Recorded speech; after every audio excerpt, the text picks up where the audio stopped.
नमस्कार दोस्तों, आज की इस वीडियो में हम देखेंगे soft expression, sum of product expression क्या होता है और प्रोडक्ट ऑफ सम यानी कि पॉस एक्सप्रेशन क्या होता है। तो जब भी हमें कोई लॉजिकल एक्सप्रेशन दिया जाता है, अगर सपोज एक्सप्रेशन है y is equals to A B plus A C bar plus B C, तो इस एक्सप्रेशन को हम कहते हैं सॉफ्ट एक्सप्रेशन। सॉफ्ट तो यहाँ पर है सम, तो इन सब की सम हो रही है, ये है सम, और सम किसकी हो रही है, तो इन प्रोडक्ट्स की ये सम हो रही है, तो इसलिए इसे कहा जाता है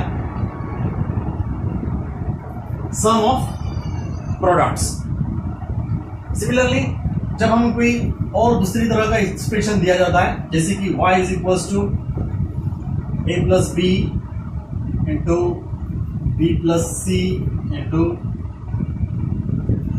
ए प्लस डी बार, तो अगर इस तरह का कोई एक्सप्रेशन दिया जाता है तो उसमें ये होता है प्रोडक्ट, उनका प्रोडक्ट हो रहा है, उनका मल्टीप्लिकेशन हो रहा है, और किसका मल्टीप्लिकेशन हो रहा है, तो जो सम टर्म्स है, सम टर्म्स यानी कि इन सब टर्म्स की समेशन हो रही है, ए plus B B plus C, तो इसलिए इसे बोला जाता है प्रोडक्ट ऑफ सम। अब जानते हैं कि ये सम ऑफ प्रोडक्ट एक्सप्रेशन में कैनोनिकल या स्टैंडर्ड इक्वेशन किसे कहा जाता है। अब ये जो एक्सप्रेशन है इसे भी हम स्टैंडर्ड इक्वेशन या एक्सप्रेशन बोल सकते हैं, बट जब हमें कैनोनिकल एक्सप्रेशन बोलना है तो कैनोनिकल का मतलब है कि क्या मेरे हर टर्म में नंबर ऑफ वेरिएबल्स सेम है जितने मेरे इनपुट में है। जैसे कि मेरा अगर देखा जाए तो यहाँ पर है ए बी, यहाँ पर है ए सी बार और यहाँ पर है बी सी, तो इसका मतलब मेरे टोटल इनपुट में वेरिएबल्स है ए बी सी, मगर हर टर्म में मेरे सिर्फ दो ही वेरिएबल।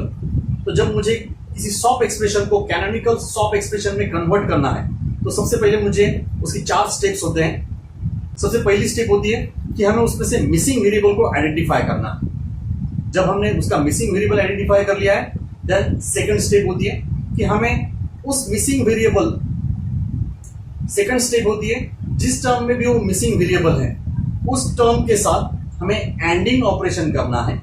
और एंडिंग क्या करना है, तो missing variable plus complement of that variable. तो ये हमारी सेकंड स्टेप है। Then third step, simplify that expression, उस एक्सप्रेशन को हम सिंप्लीफाई करेंगे, मल्टीप्लिकेशन करेंगे। एंड फोर्थ स्टेप, उसमें जो भी कुछ कॉमन है उनको कॉमन निकाल के एक्सप्रेशन को एंड तक लिखते हैं। तो इस तरह से हम किसी भी स्टैंडर्ड सॉफ्ट एक्सप्रेशन को कैनोनिकल सॉफ्ट में कन्वर्ट कर सकते हैं। तो अभी देखते हैं हम यहाँ पर, जैसे कि यहाँ पर मेरा एक्सप्रेशन था y is equals to A B plus A C bar plus B C, तो यहाँ पर मेरे मिसिंग वेरिएबल्स है, यहाँ पर मिसिंग है हमारा c, यहाँ पर है b और यहाँ पर है a, so these are my missing variables. अब इन मिसिंग वेरिएबल्स की जगह हमें क्या करना है, हमें एंडिंग करना है। एंडिंग, जिस भी टर्म में मेरा मिसिंग वेरिएबल है उसके साथ हमें एंडिंग करनी है। किसकी करनी है, तो missing variable plus complement of that variable, यानी कि अब हम इसके साथ करेंगे A B ending with C plus C bar plus A C bar ending with B plus B bar plus B C ending with A plus A bar. Next step, हम इसे अभी सिंप्लीफाई करते हैं यानी कि मल्टीप्लाई करते हैं। तो ए बी से मल्टीप्लाई करेंगे तो ये बनेगा A B C plus A B C bar plus, अब इससे मल्टीप्लाई करेंगे तो ये बनेगा A B C bar plus A B bar C bar plus, और बी सी से मल्टीप्लाई करते हैं तो A B C plus A bar B C. Next last step, हम इसमें कुछ कॉमन निकलता है तो उसे हम लिखेंगे सिर्फ एक बार, जिसे कि हम कहते हैं और log A plus A is equal to A. तो इसलिए यहाँ पर मेरी कॉमन है ए बी सी और ए बी सी, तो इसलिए मैं इस ए बी सी की जगह एक बार ही ए बी सी लिख देता हूँ, A B C plus, next है हमारा ए बी सी बार, तो इसके बारे में, इसके लिए भी मैं एक ही बार ए बी सी बार लिखता हूं प्लस और ये दो टर्म कोई रिपीट नहीं हो रही है, इसको हम एज इट इज लिखेंगे A B bar C bar plus A bar B C. तो अब ये आ चुका है मेरा एक कैनोनिकल एक्सप्रेशन, तो हम इसको लिख सकते हैं इट्स अ कैनोनिकल सॉप। तो ये हमारा कैनोनिकल सॉप एक्सप्रेशन आ चुका है। अब इस कैनोनिकल एक्सप्रेशन के हम मीन टर्म्स लिख सकते हैं। मीन टर्म्स यानी कि हम जैसे कि ये है एबीसी, एबीसी का मतलब है ये है सारे के सारे 1 1 1। सिमिलरली ये है 1 1 0 1 0 0 और ये है 0 1 1। तो है आपका M7 M6 M4 M3 और इसी को आप डायरेक्टली लिख सकते हो समेशन M। अब हम इसे सीक्वेंस में लिखेंगे जो है 3 4 6 7। तो इस तरह से हम मीन टर्म्स निकालते हैं। अब वही हम देखते हैं कि जब मेरे पास अगर कोई कॉस एक्सप्रेशन दिया है, अब जैसे कि ये भी एक स्टैंडर्ड सॉप था, तो इसी ये स्टैंडर्ड कॉस एक्सप्रेशन है। अब इस कॉस एक्सप्रेशन को भी कैनोनिकल कॉस पे कन्वर्ट करने के सिंपली फिर से वही 4 स्टेप्स है। First, identify the missing variables. Second, जो भी मिसिंग वेरिएबल है यहां पर हमने उसके साथ एंडिंग ऑपरेशन किया था, अब हमें ऑरिंग ऑपरेशन करना है। ऑरिंग का मतलब हम उसके साथ ऐड करेंगे। ऑरिंग किसकी करनी है?